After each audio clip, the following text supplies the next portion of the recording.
Assalamualaikum warahmatullahi wabarakatuh. Bismillahirrahmanirrahim. Alhamdulillahirabbil alamin wa bihi nasta'in ala umuri dunya waddin. Wassalatu wassalamu ala asyrafil anbiya wal mursalin sayyidina wa habibina Muhammad wa ala alihi wa sahbihi ajma'in. La tadarni fardahu wa anta khairul warithin. Rabbi shrah li sadri wa yassir li amri wahlul 'uqdatam min lisani yafqahu qawli, amma ba'd. Hadratal mukarramin, segenap para jamaah khususipun Masjidul Islam yang dirahmati oleh Allah Subhanahu wa taala, syukur alhamdulillah malam ini kita masih diberikan oleh Allah karunia nikmat berupa iman, nikmat Islam, nikmat kesehatan, panjang umur, terutama di malam ini diberikan oleh Allah kesempatan bisa hadir silaturahim di majelis ini. Mudah-mudahan langkah demi langkah yang kita jalankan di majelis ini selalu dan senantiasa mendapat ridho Allah Subhanahu wa taala. Dimudahkannya langkah kita pula menuju rahmat Allah Subhanahu wa taala. Mari selanjutnya kita lanjutkan kajian kitab Turatun Nasihin halaman 299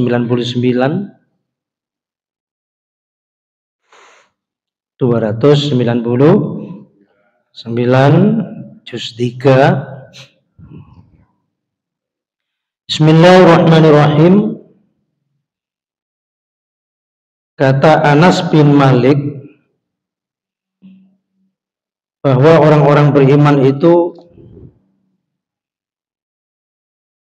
memiliki 5 hari raya. Jadi yang dimaksud bukan perayaan hari raya. Kalau orang Islam, perayaan hari raya sudah jelas secara syariat, Idul Fitri dan Idul Adha, di mana hari raya itu lambang sebuah kebahagiaan. Jadi hari raya itu miniatur surga. Kenapa disebut miniatur surga? Karena Rasulullah itu pernah menyampaikan dalam sebuah hadis bahwa hari raya itu gambaran kelak di akhirat. Jadi ketika orang-orang mukmin selesai menunaikan kewajibannya berpuasa di bulan Ramadan dan sukses sebulan penuh, maka begitu bahagianya orang-orang mukmin itu dengan mendapatkan ampunan atas segala dosa-dosanya, jaminan surga di depan mata. Kebahagiaan itu tidak hanya pada dirinya tapi pada istri dan anak-anaknya, sekeluarga, bahkan tetangga handai tawulan, kumpul bersama. Demikian itu kelak di surga. Jadi ketika dimasukkan di surga penuh kebahagiaan, sesama penduduk surga itu saling bertamu, jamu-jamuan, malah silaturahim, reunian antara keluarga-keluarga yang penghuni surga itu satu. Yang ada hanyalah sebuah kebahagiaan dan kesucian, kemenangan yang mutlak. Makanya hari raya itu miniatur akhirat. Tapi sebaliknya, tidak sedikit pula ketika hari raya itu orang masih berlumur dosa. orang yang masih hubbud dunia, mengejar duniawiyah, masih dalam keadaan kekafiran, jauh dari ampunan, masih diliputi kemusyrikan, jauh dari maghfirah rahmat Allah. Sehingga gambaran lebaran itu gambaran mana golongan yang bahagia dan mana golongan yang celaka.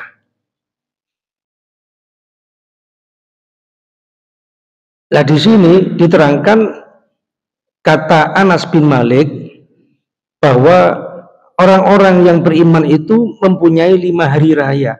Yang dimaksud bukan yang perayaan Idul Fitri, Idul Adha, tapi hari raya yang mencerminkan sebuah kebahagiaan yang sebahagia-bahagianya. Sama dengan begini loh, misalnya ini ya, orang Jawa itu kalau mendengar tetangganya oleh duit wakeh itu, waduh rek riyoyoan ini, riyoyoan katanya.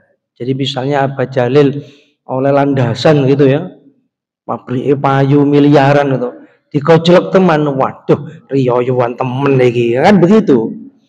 Nah, biasanya kan dikojlok begitu, wah riyoyoan temen lagi gitu. Ya maksudnya ya penuh dengan kebahagiaan yang luar biasa gitu. Sehingga digambarkan seperti hari raya, digambarkan seperti hari raya. Pertama,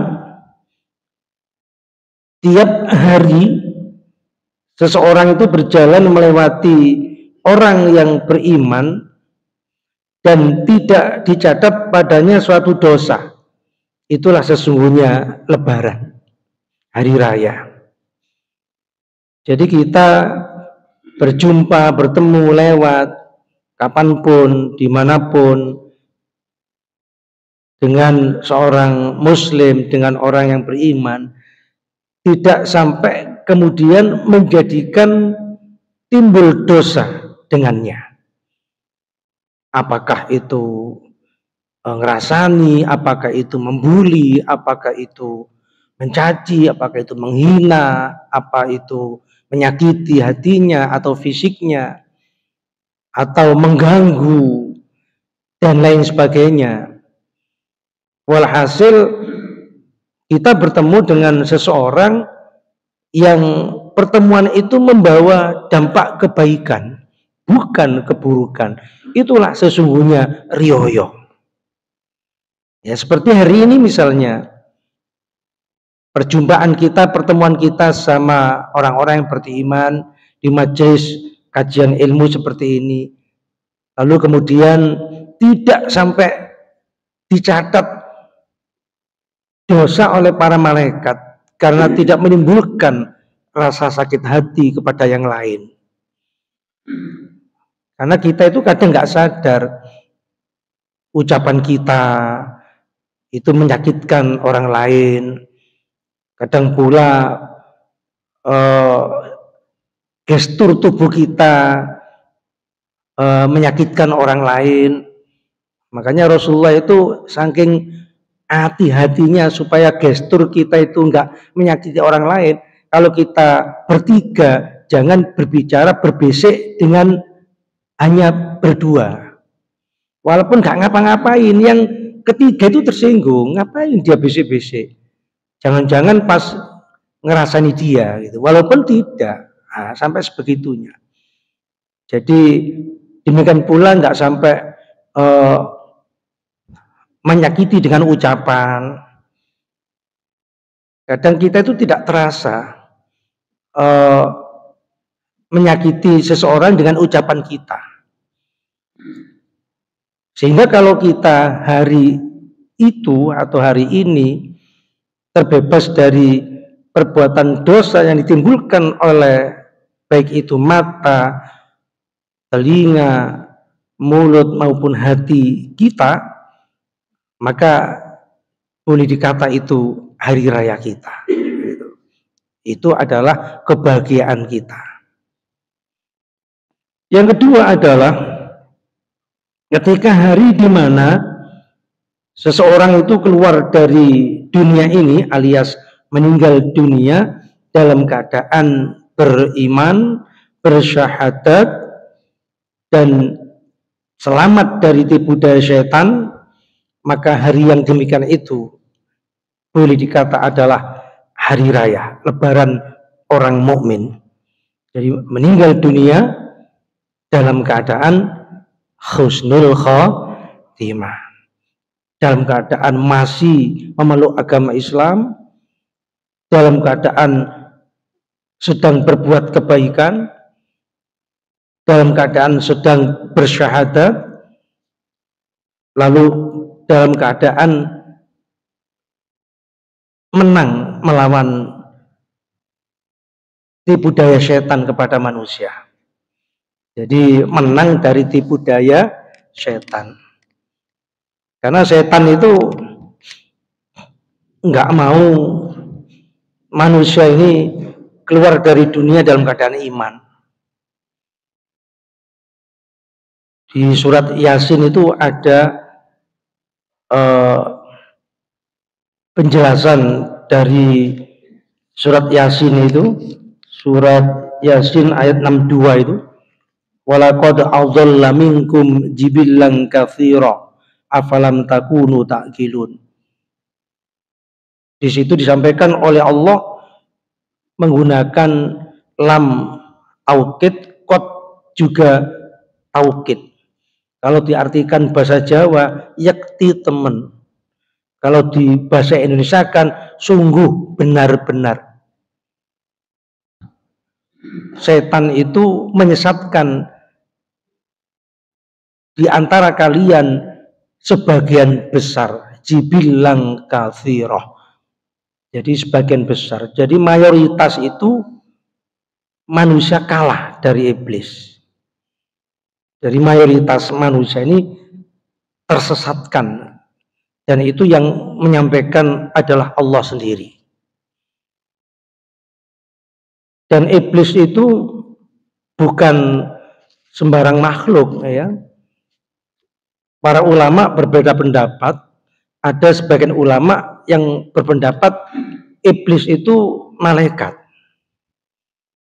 tapi tidak diciptakan dari nur, tapi diciptakan dari api yang paling panas. Itu menurut Ibnu Abbas. Alasannya Ibnu Abbas, ketika Allah menyampaikan perintah untuk agar malaikat itu sujud, Allah itu menyampaikan bahwa di dalam surat Al-Baqarah itu ayat 34, wa idza qulna lil malaikati isjudu li adama fasajadu illa iblis. Itu alasan Ibnu Abbas. Jadi ketika kami Allah memerintahkan kepada malaikat, berarti yang diperintahkan malaikat. Maka fasajadu, maka sujudlah para malaikat itu. Jadi yang dimaksud sujud di sini bukan menyembah, tapi lita'uzim, hormat. Malaikat itu semuanya sujud kecuali iblis. Kecuali iblis. Sehingga Ibnu Abbas berpendapat bahwa ya memang dari golongan malaikat itu. Tapi ada sebagian ulama yang berpendapat bahwa iblis itu bukan dari malaikat, tapi dari golongan jin, ya. Karena 2000 tahun sebelum diciptakannya Nabi Adam, dunia ini sudah dihuni oleh para jin. Tapi iblis ini golongan tertinggi dari jin karena begitu alim, begitu khusyuk, dan termasuk ahli ibadah kepada Allah. Itu iblis. Bedanya dengan jin itu, kalau jin di tafsir Ibnu Katsir diterangkan, jin itu diciptakan oleh Allah dari ujungnya api. Jadi kalau api itu kalau menyala-nyala, itu kan ada ujungnya itu seperti membiru itu. Kalau jin itu dari ujungnya api, tapi kalau iblis itu dari yang terpanas. Yang kedua, jin itu beranak pinang. Jadi jin itu menikah, berkembang biak seperti manusia, ya menikah, ya punya anak, punya istri. Kalau iblis itu tidak. Iblis itu dia bertelur. Jadi bertelur kemudian punya anak. Loh, yang membuahi siapa? Yang membuahi sendiri. Nah itulah hebatnya iblis itu. Jadi esek-esek dewe gitu. Jadi membuahi sendiri, bertelur-telur sendiri. Lah adapun setan itu anak buah daripada iblis itu. Jadi setan itu bisa diartikan hakikat, ya memang tentaranya dari keturunan iblis itu, atau bisa jadi setan itu sifat. Jadi golongan yang menyesatkan dan menghalangi orang lain untuk berbuat kebaikan itu masuk kategori setan. Oleh karena itu kadang-kala kita menyebut orang jahat yang selalu melunat, durhaka, kan kita sebut setan. Kan begitu. Itu sifat, ya. Jadi ada yang berpendapat setan itu sifat, ada yang mengatakan memang hakikat. Jadi anak buah atau tentara daripada iblis itu. Jadi iblis itu bukan sembarangan. Dulu ketika yang menghancurkan jin di bumi ini itu iblis beserta para malaikat. Makanya ketika jin itu banyak melakukan kerusakan di muka bumi, Allah memanggil malaikat dan iblis. Karena iblis itu adalah makhluk yang tidak saja malaikat ridwan, iblis itu juga penjaga surga. Ya itulah merasa pedenya kan di situ, sombongnya kan di situ.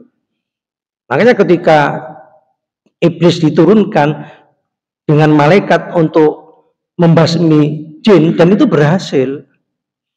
Makanya ketika Allah hendak menciptakan Nabi Adam, itu kan menyampaikan kepada malaikat. Bukan berarti minta pendapat, bukan. Allah itu menyampaikan kepada malaikat dikarenakan memuliakan manusia di hadapan para malaikat. Wa idza qulna lil wa idza qala rabbuka lil malaikati inni ja'ilun fil ardi khalifah.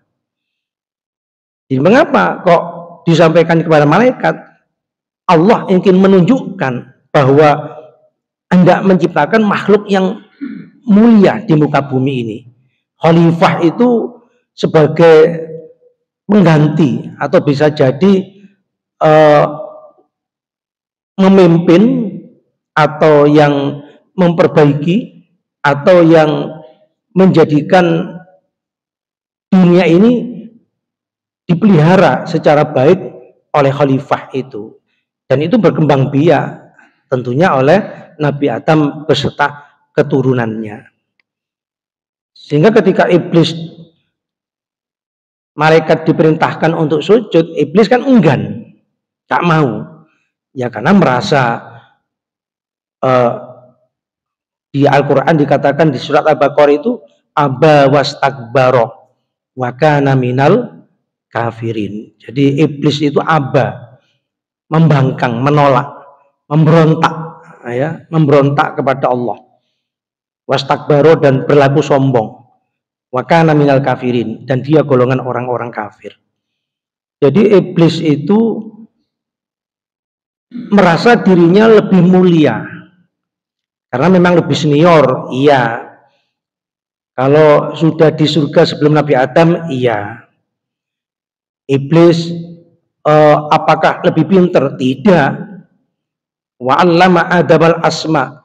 Allah itu mengajarkan ilmu kepada Nabi Adam dan itu lebih pintar. Lebih pinter Nabi Adam itu, manusia itu, daripada iblis, jin maupun malaikat. Makanya saking dendam kesumatnya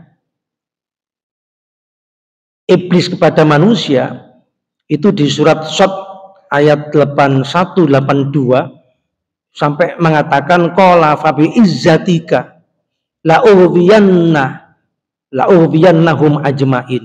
Itu kalau diartikan bahasa apapun itu kurang sreg ya, kurang sreg.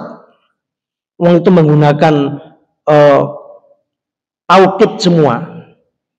Qala, berkatalah iblis itu, fabi izzatika, maka demi kemuliaan engkau ya Allah. Jadi iblis itu masih percaya Tuhan, masih takut Allah. Beda kan kalau orang kafir kan nggak takut Allah, tidak mempercayai Tuhan. Orang-orang PKI, orang-orang ateis, orang-orang Marxis, komunis itu. Kalau iblis itu percaya, buktinya sumpahnya mengatasnamakan Asmaul Husna, fabi izzatika, demi kemuliaan engkau ya Allah, la'ughwiyannahum, benar-benar akan aku sesatkan dengan sesungguhnya mereka. Sampai dendamnya begitu kesumat, bukan hanya kepada Nabi Adam, tapi seluruhnya anak turun. Bahkan dipungkasi dengan bahasa iblis, ajma'in, semuanya tak terkecuali. Awal akhir, besar kecil, tua muda, laki perempuan, akan siapapun dari golongan manusia akan disesatkan. Itu kalau bahasa wong Jawa ngoten mau wangkile ngeten, tak remet, tak pecel temenan. Oh, sangi mangkele lho. Awas, ketemu tak pecel lho. Jadi kalau sampean kabeh iki diamuk ambek iblis. Makanya hati-hati. Hati-hati. Sehingga sampai nanti akhir hayat, iblis itu nggak ridho, nggak suka, nggak senang kalau keluarnya kita dari dunia masih dalam keadaan iman. Kalau bisa disesatkan oleh iblis, mati su'ul khotimah. Tapi iblis itu juga mengakui illa ibadaka minhumul muhlasin. Nah itu iblis mengakui kecuali hambamu yang ikhlas. Jadi kecuali hambamu yang ikhlas. Kenapa? Karena orang-orang ikhlas itu iblis paham, tahu kalau itu dilindungi, dipelihara oleh Allah. Tahu kalau orang ikhlas itu dilindungi, dipelihara oleh Allah. Sehingga iblis dengan sekuat tenaga apapun nggak akan sanggup, karena sesungguhnya di balik kekuatan orang ikhlas itu adalah Allah. Ketiga, menyeberang shiratal mustaqim di hari kiamat nanti itu dia dalam keadaan bagaikan kilat dan selamat dari resiko hari kiamat nanti. Jadi itu termasuk juga boleh dikatakan lebaran, boleh dikata kebahagiaan di atas kebahagiaan. Bahkan di hadis sahih itu diterangkan ada 7 golongan kan, di mana di alam mahsyar itu alam yang tentu berbeda dengan dunia ini. Bagaikan padang sahara, nggak ada air, nggak ada sungai, nggak ada sumur, nggak ada sumber mata air, nggak ada pohon, nggak ada bangunan. Di situ memang disengaja oleh Allah sebagai tempat siksaan dan penderitaan, karena matahari itu diciptakan oleh Allah seperti bukan matahari dunia ini, ya tentunya matahari yang berbeda di alam mahsyar, karena mahsyar itu sudah akhirat. Di atas kepala berjarak sejengkal. Bagaimana tidak panas? Coba bayangkan. Dan itu yang kelak akan diselamatkan oleh Allah 7 golongan. Satu, pemimpin yang adil. Yang kedua, usia muda digunakan untuk ketaatan kepada Allah. Mana wong sing melok ngaji tuwek kabeh. Kalau orang tua istiqomah ibadah itu biasa. Kalau tidak itu nemen terlalu. Yang luar biasa mendapat pelindungan Allah kelak di hari kiamat di padang mahsyar itu usia muda digunakan ketaatan kepada Allah. Kayak ngaji, kayak sholat jamaah, kau silaturahim dan lain sebagainya. Makanya jarang yang muda ya habian kabeh nang warkop, kafe dan sebagainya itu. Andai kata pun di rumah ya turu sampai kleset nong kamar kan begitu. Yang memburu kebahagiaan kanggone riyo iku sing tua-tua. Sing tua-tua ya biasa ya. Ada enggak ya luar biasa malahan ya. Gak luar biasa di luar gitu ya. Biasa di luar itu. Pemimpin adil tentu yang amanah, yang jujur, yang tidak menyimpang dari ketentuan syariat. Yang ketiga adalah golongan yang hatinya rindu dengan masjid. Hatinya rindu. Nah, seperti panjenengan ini alhamdulillah. Mudah-mudahan kelompok yang ketiga ya. Golongan yang rindu. Atik gak melok ngaji getun rasanya. Atik gak ikut jamaah di masjid itu getun rasanya. Inginnya di masjid gitu. Nah, itu namanya kerinduan dengan masjid.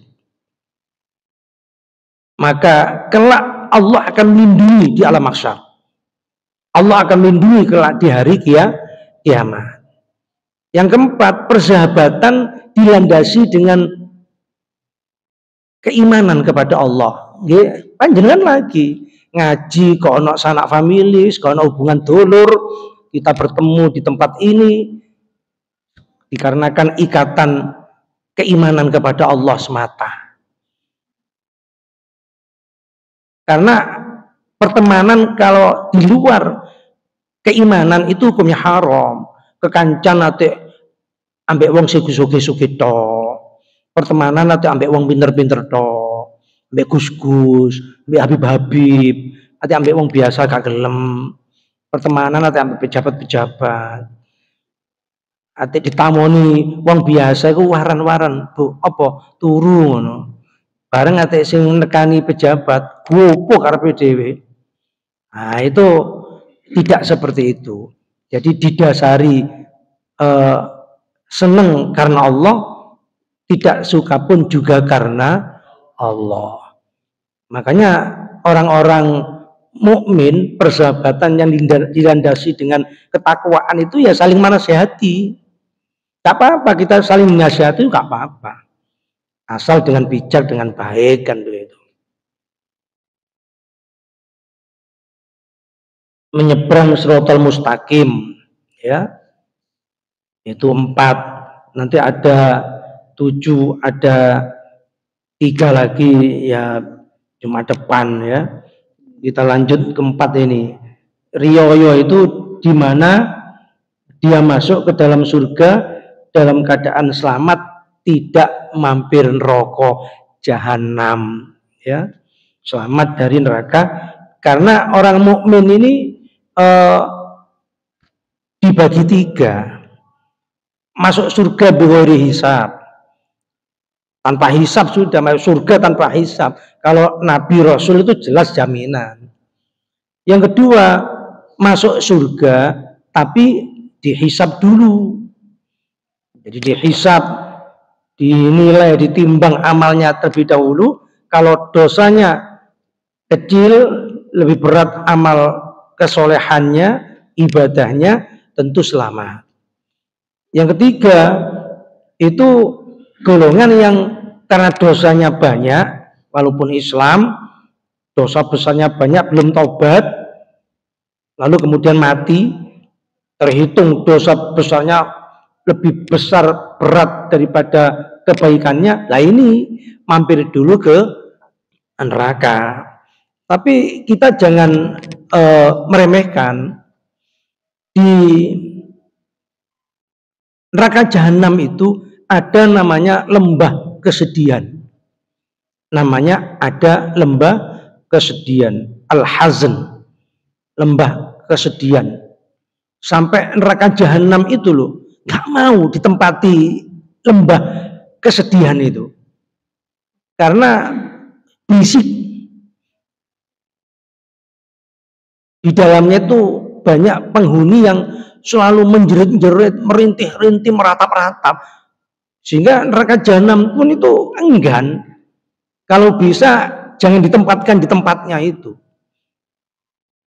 Adalah tempat di mana orang-orang mukmin. Orang-orang mukmin. Jadi tempat orang-orang mukmin itu, orang-orang Islam yang kalau ibadah bukan karena Allah, tapi karena lil fulus, bisa jadi karena uang, atau lil jah karena pangkat, atau lil hurmah karena ingin dihormati, atau ingin dipuji, atau ingin wanita, atau ingin pangkat, jabatan, dan lain sebagainya.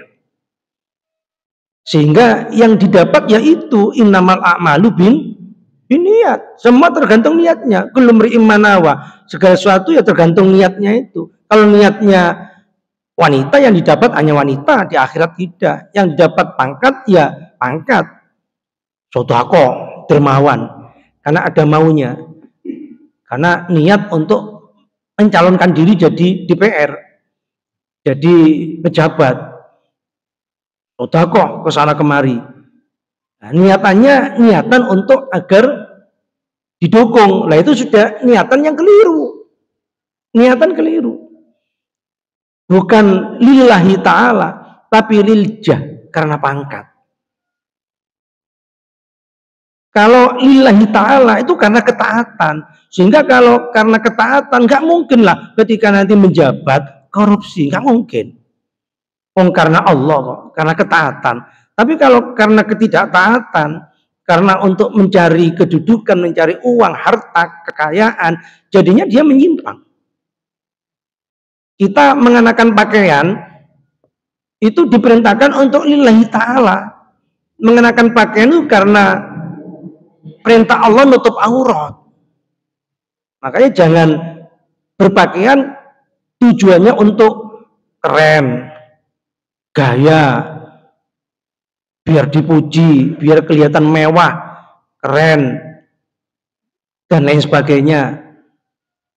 Punya mobil biar dilihat kaya, rumah di tingkat biar kelihatan elek.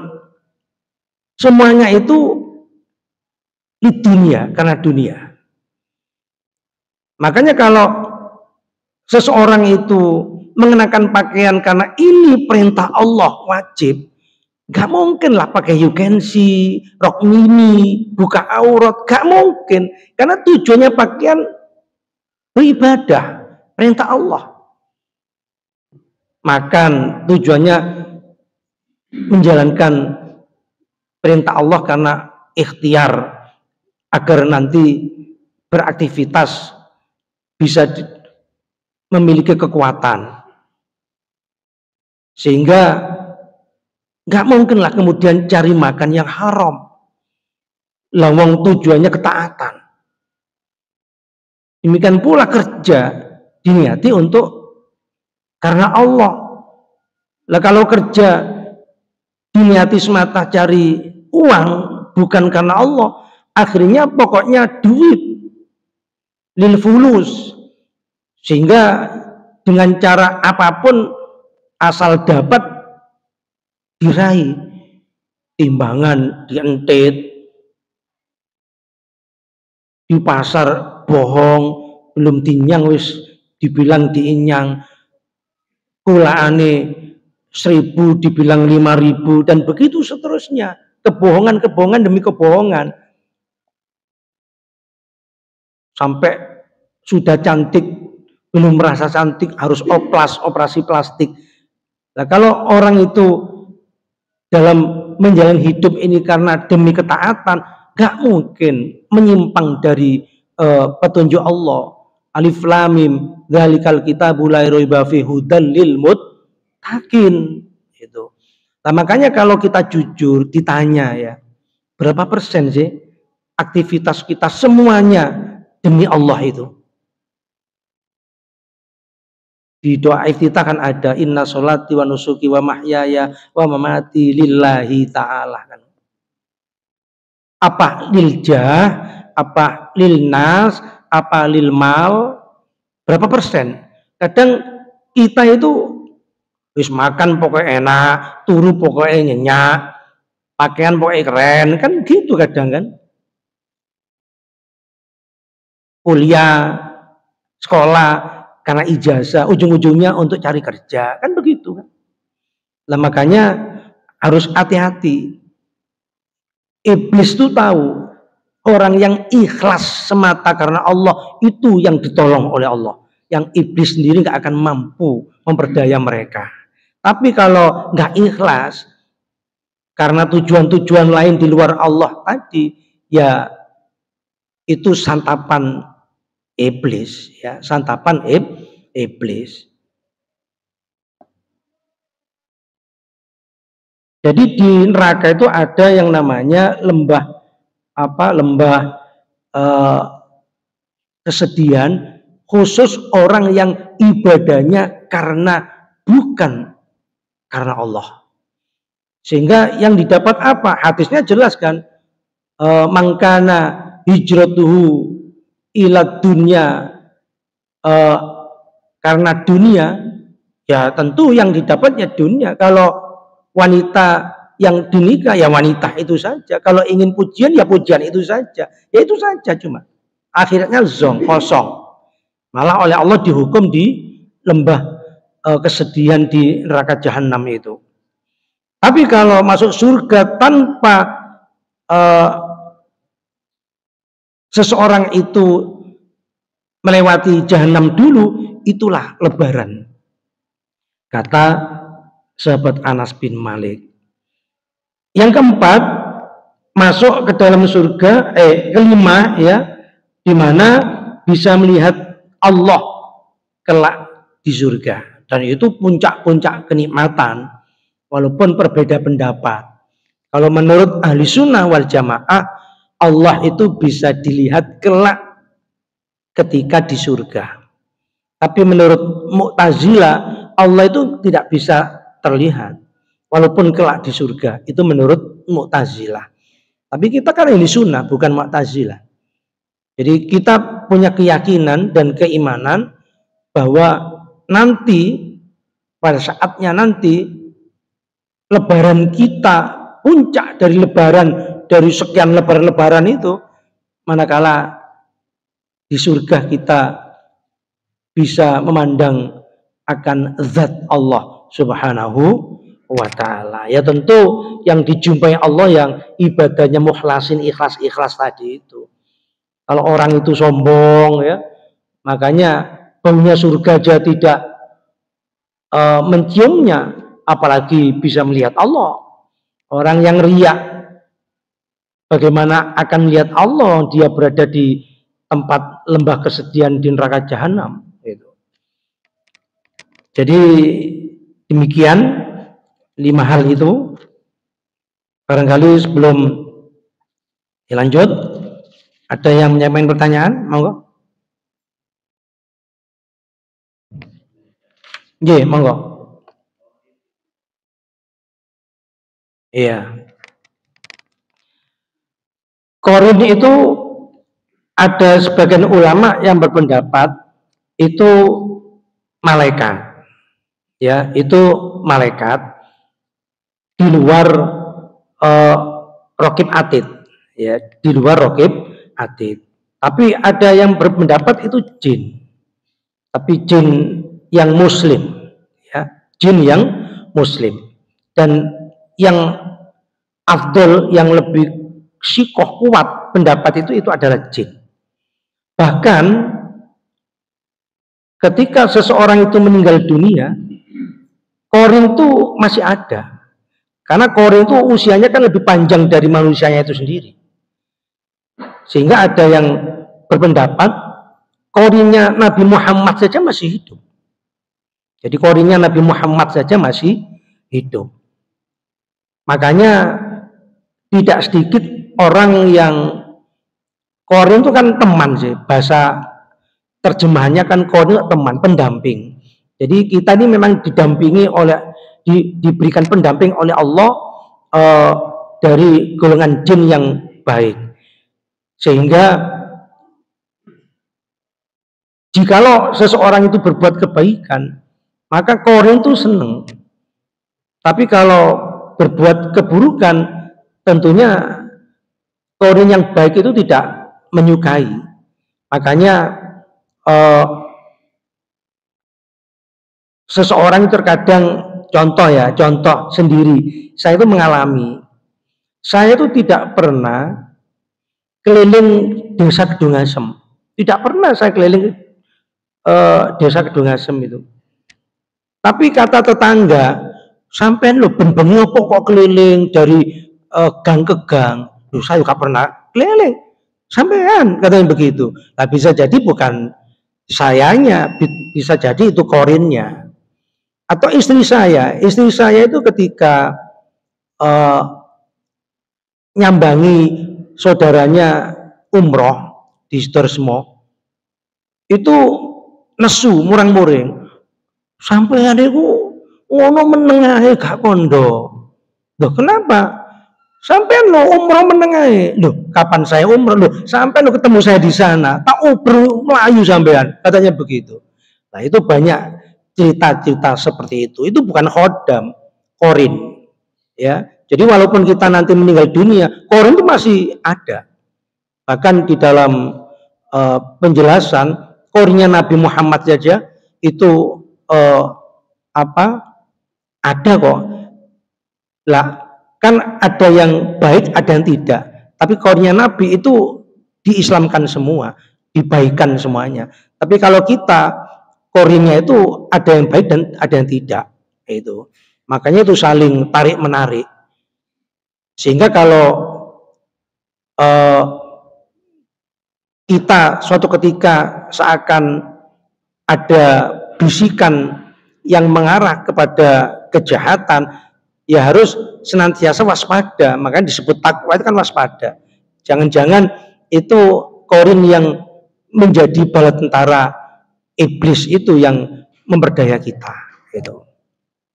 Itu ya. Jadi ada pendapat ada sebagian itu malaikat, tapi sebagian mengatakan jin, tapi pendapat yang kuat itu jin, ya, jin yang disebut korin itu, pendamping setiap manusia. Gitu. Ada yang lain?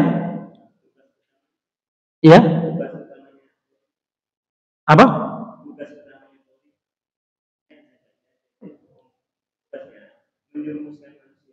Ya. Ya. Korin itu kan ada yang baik, ada yang tidak. Jadi korin itu kan pendamping.